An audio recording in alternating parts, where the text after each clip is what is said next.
Assalamualaikum Pak Ustadz. Waalaikumsalam warahmatullahi wabarakatuh. Amin, amin. Assalamualaikum Bang J. Waalaikumsalam Pak Tung. Pak Ustadz, pengalaman saya itu Pak Ustadz ya, tentang dimanapun saya naik kereta, naik pesawat, itu baru duduk, ada aja orang yang mendengkur itu Pak Ustadz. Kadang-kadang kita itu terganggu, tapi kadang-kadang juga mikir, wih enak ya bisa kayak gitu. Sebenarnya orang yang mudah sekali mendengkur atau bahasa kerennya ngorok lah seperti itu Pak Ustadz, itu disebabkan oleh apa sih sebenarnya Pak Ustadz? Bismillahirrahmanirrahim. Assalamualaikum warahmatullahi wabarakatuh. Waalaikumsalam warahmatullahi wabarakatuh. Alhamdulillah. Memang ngorok itu hampir semua orang itu banyak yang ngorok, tapi ada juga yang enggak. Selama ini yang saya ketahui dari pasien-pasien saya yang termasuk ngorok itu ya, itu bisa berantem suami istri gara-gara ngorok. Jadi biasanya orang yang ngorok ini biasanya diawali orang tersebut itu doyan bicara. Awalnya doyan bicara. Orang gemuk ngorok belum tentu. Tapi orang itu doyan bicara. Insya Allah itu awalnya. Doyan bicara. Kemudian kelihatannya diem, iya coba amati aja. Kalau dia udah ngomong gimana coba? Wah, memang diem. Tapi kalau udah ngomong, wah. Ustaz, kalau doyan bicara, apakah para dai-dai juga kena juga Ustaz? Jadi ada yang memang bener ada, memang betul gitu ada. Ya? Kalau memang hanya cuma doyan bicara, di mana cara berbicaranya itu begini. Jadi doyan bicara itu adalah hanya melakukan aktivitas duniawi, ngomong aja, ngalor ngidul dan tidak manfaat seperti itu, tidak manfaat khususnya. Nah, para dai, kalau ini para dai, kan kalau para dai kan beda-beda dai ya. Beda-beda itu ada yang memang beliau-beliau itu dakwahnya Bismillah. Jadi karena Allah itu ada beda. Kemudian pada saat beliau itu menyampaikan risalah-risalah agama, beliau juga menyiapkan bahwa apakah dirinya itu sudah menjalankan atau belum. Kemudian ayat-ayat yang dimunculkan itu adalah ayat-ayat yang dia munculkan bukan untuk menampilkan bahwa dia itu hebat, tapi memunculkan itu agar jamaah itu atau taklim itu paham sehingga bisa diakomodir atau dikerjakan, difahami, kemudian dikerjakan sebenarnya. Jadi nilai di situ dari pikiran seorang dai itu akan dinilai oleh Allah Ta'ala, sehingga pada saat beliau itu menyampaikan sesuatu risalah-risalah agama itu tidak dinilai buruk oleh Allah. Tapi juga ada dai-dai yang memang pengennya itu ya begitulah, pengennya itu jadi ngomongnya itu untuk menampilkan diri sendiri, ya ada yang seperti itu. Nah itu kalau tidur biasanya orang, insya Allah biasanya orang, siapapun dia, karena ada unsur tidak manfaat. Itu cara ngecek dari bicara, insya Allah dari situ. Kalau ada orang-orang yang dia bicara banyak tapi kok tidak ngorok, dia bicaranya tertata, insya Allah tertata. Jadi nggak ngomong ngawur kayak gitu. Jadi ngomong tertata itu gimana? Coba umpamanya ini pura-pura nih, tung di dalam keluarga kan gitu, di dalam keluarga. Nah pada saat tung itu kamu itu mau meminta menyuruh istri atau anak, itu kan dipikir dulu, aku menyuruh ini pas nggak ya mamanya. Dan pada saat oh ya pas karena aku di luar kota boleh kan. Yang kedua, kalimat yang dipakai untuk menyuruh atau meminta mengerjakan pas nggak ya, itu harus dipikir. Jadi kalau kalimatnya nyuruhnya kalimatnya itu didengar oleh mereka tidak enak, tetapi jawaban kamu kan saya di luar kota kan nggak nyambung. Sebenarnya nggak nyambung itu. Nyambung hanya keadaan, tapi sebenarnya antara jawabanmu di luar kota dengan kamu nyuruh dengan kalimat yang didengar itu tidak enak, itu nggak nyambung menurut saya. Nah itu tetap sama, itu tetap kurang bermanfaat, itu tetap dinilai oleh Allah Ta'ala. Jadi jangan punya pikiran seorang manusia itu tidak dinilai tiap waktunya, tiap saat atau tiap detiknya. Paling gampang itu semua dinilai, baik yang buruk maupun yang baik akan dinilai. Makanya di sini salah satunya, kalau bicara itu memang kurang manfaat atau banyak tidak manfaatnya, rata-rata ngorok. Insya Allah seperti itu. Tapi dia memang diem jarang ngomong, walaupun kalau ngomong emosi sesekali, tapi dia jarang ngomong, ya jarang ngorok. Karena dia nggak banyak ngomong. Ngomongnya kan dia emosi, ya itu nanti beda tempat. Oh iya. Kalau dia emosi, tiap kali emosi, tapi dia jarang ngomong, memang tidak ngorok. Tapi kalau itu wanita, ya siap-siap aja kamu kena kanker umpamanya. Ini kan beda tempat sebenarnya. Selalu mengintai itu Pak Ustadz ya, penyakit itu dari kesalahan itu ya. Karena memang oleh Allah Ta'ala disuruh orang Muslim, khususnya orang Muslim itu baik dan benar di hadapan Allah Ta'ala, jangan sampai melakukan kesalahan. Kan sudah jelas dari ngorok itu, insya Allah menurut saya itu dari bicara yang tidak manfaat. Betul. Kan gitu. Jadi kalau umpamanya orang diem umpamanya, tapi kalau ngomong pedes, diem tapi nggak ngorok sih dia. Tapi kalau ngomong pedes, dia sering sariawan. Walaupun dia nggak banyak ngomong.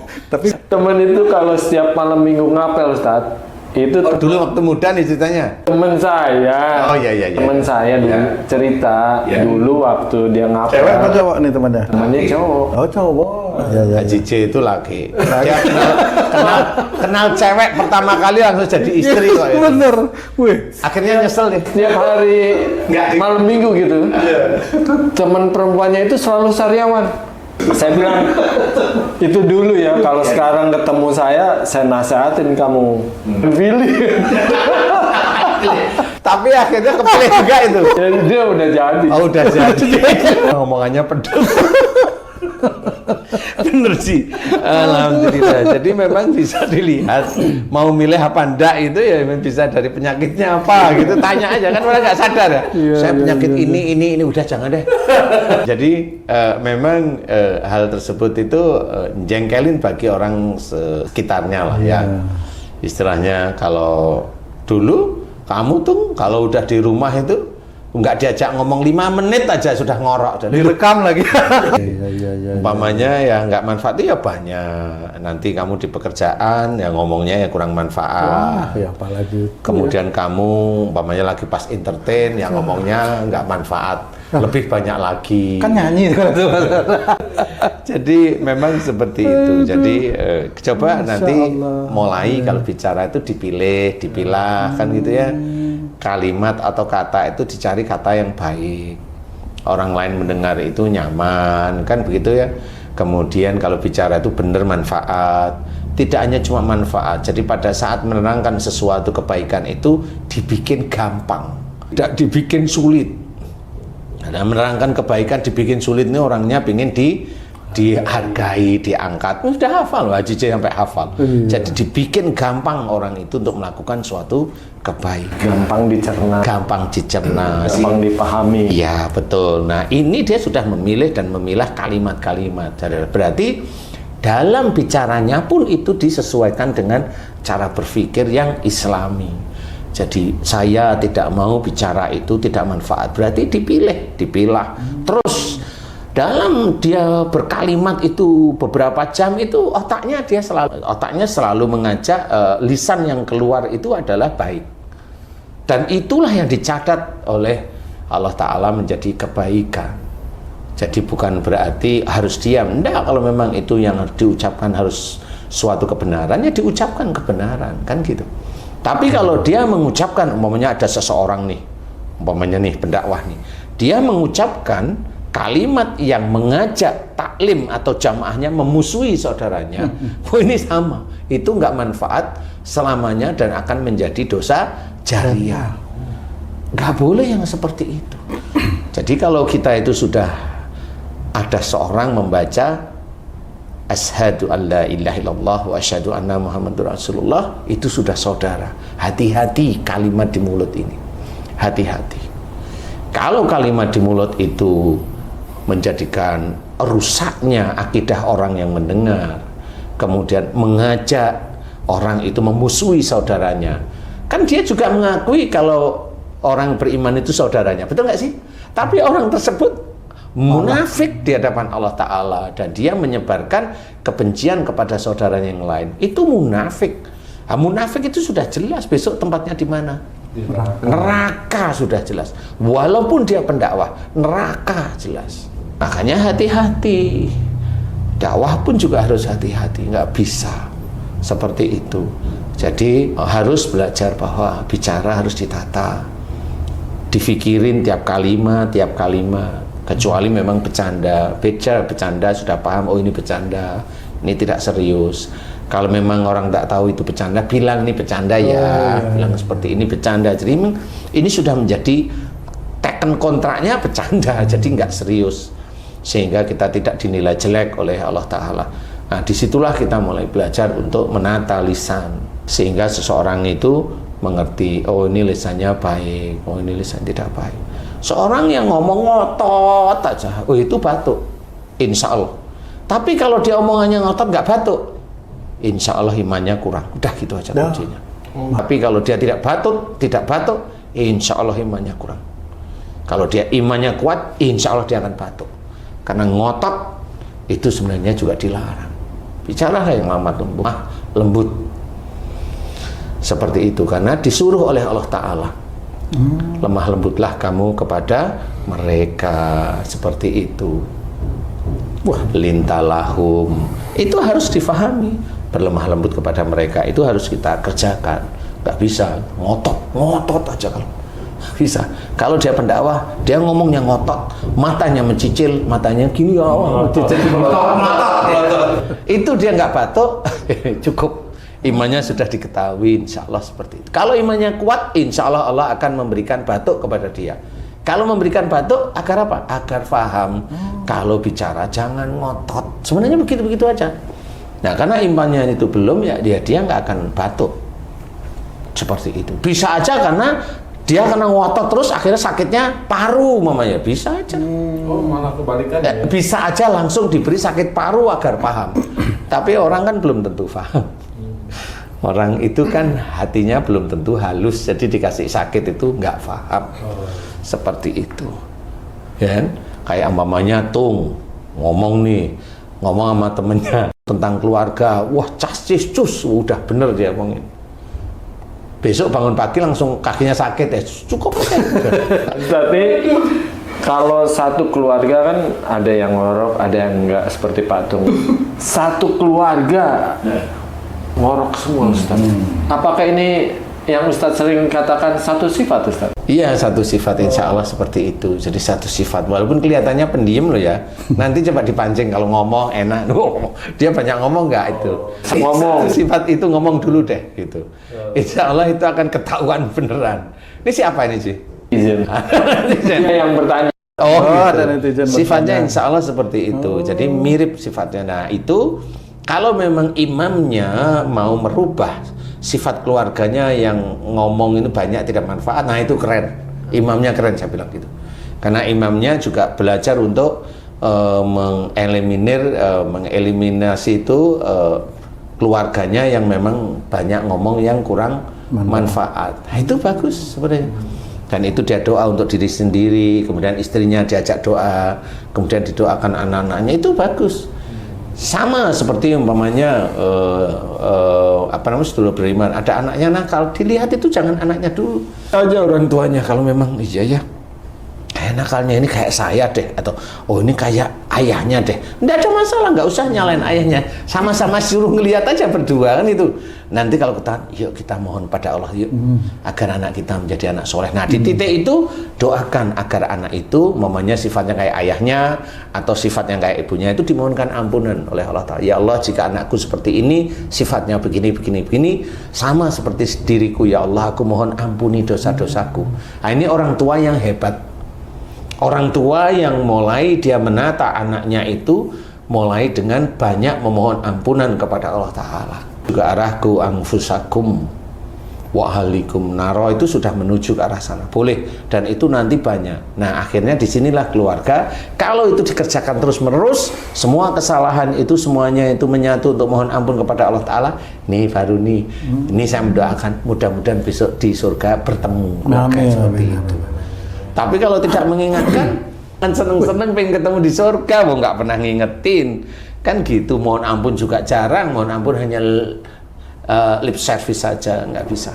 Jadi harus belajar beneran agar mengerti bahwa kita sebagai imam itu benar-benar harus mengajari, harus mengerti, muhasabah sendiri juga harus kita yang muhasabah. Mudah-mudahan dari situ kita bisa belajar bicara yang manfaat, ya, belajar untuk tidak emosional. Kalau yang ngorok, mohon ampunlah kepada Allah, kemudian diganti dengan belajar bicara yang manfaat, yang dimengerti orang gampang. Jangan bicara yang tinggi-tinggi, pusing, nanti pusing. Bicara yang tinggi-tinggi itu memusingkan ya. Jadi agar orang itu biar dinilai pinter kali ya. Ya, bicara yang baik-baik, yang manfaat, yang tekankan pada Allah Ta'ala. Mudah-mudahan itu bisa menjadikan nomor satu, paling tidak Allah tidak mengizinkan kita ngorok, udah itu aja, sehingga pasangan kita nyaman tidurnya. Berarti anakku ngorok karena aku aja, Masya Allah. Nah sekarang dilihat bener nggak itu? Iya Pak Ustadz. Iya, kalau udah doyan ngomong, yang laki kan jarang ngomong. Tapi ngorok. Lah, kok bisa begitu? Lah, kan tadi udah dijawab itu dari tanya. Jarang ngomong. Lah kan berarti sudah jawab. Nah, ini lagi bolak-balik. Jarang ngomongnya itu memang jarang ngomong diem. Tapi nanti kalau sudah ngomong, ngoceh terus sebenarnya. Kan gitu, jarang ngomong itu di hadapan Orang tua. bapaknya. Karena bisa aja kenapa dia jarang ngomong, ya karena bapaknya nyebelin. Jarang di rumah. Sak muni-muni betul. Kalau anak saya yang cewek, di luar banyak ngomong. Oh. Iya, di rumah nggak. Kayak Iya. siapa? Kayak mamanya. Makanya itu harus kamu syukuri, berarti itu memang anak-anakmu. Alhamdulillah, memang harus disyukuri dulu. Mamanya Haji C, ini punya istri, punya anak. Itu suruh milih duduk aja. Haji C di sini, emaknya di sini, anaknya sini. Itu nanti ngumpulnya kemana ketahuan kok itu. Gitu. Kemana? Nah, pasti nongkrong ke Haji C. Itu berarti anaknya nyaman di situ. Anaknya musuhin ibunya, salah nggak itu Pak Ustadz? Ya salah. Astagfirullah. Yang salah siapa? Haji J. Wah, itu pertama ibunya, yang kedua Haji C. Karena Haji C itu imam, ya Haji C yang pertama, kedua salah. Ya insya Allah seperti itulah sedulur beriman ya. Jadi kita seperti cerita ini memang kita cerita santai tapi mudah-mudahan ini manfaat. Jadi kebanyakan ngomong yang tidak manfaat ya belajar untuk dikurangi atau dihilangkan lah ya, walaupun sulit ya dikurangi aja, tetapi belajar, semuanya kan dari belajar. Kemudian belajar ditata bicara, belajar ditata dalam berpikir ya. Mudah-mudahan insya Allah nanti Allah akan memberikan jawaban, mulai tidak ngorok, mulai nyaman. Nah, kayak umpamanya orang yang nyaman, umpamanya kayak tung, umpamanya kamu udah nggak ngorok, umpamanya nyamannya bisa dilihat istrimu itu badannya subur. Nah, itu nyaman. Nyaman bener. Ya nyaman kecil? Nyaman. Nyaman. Sama. Kan gitu. Jadi berarti Haji C itu kalau tidur nggak ngorok, dia tanyain. Makanya istrinya merasa nyaman. Begitu ya, sedulur beriman. Wallahu a'lam. Masya Allah. Terima kasih banyak Pak Ustadz penjelasannya, Masya Allah Ji.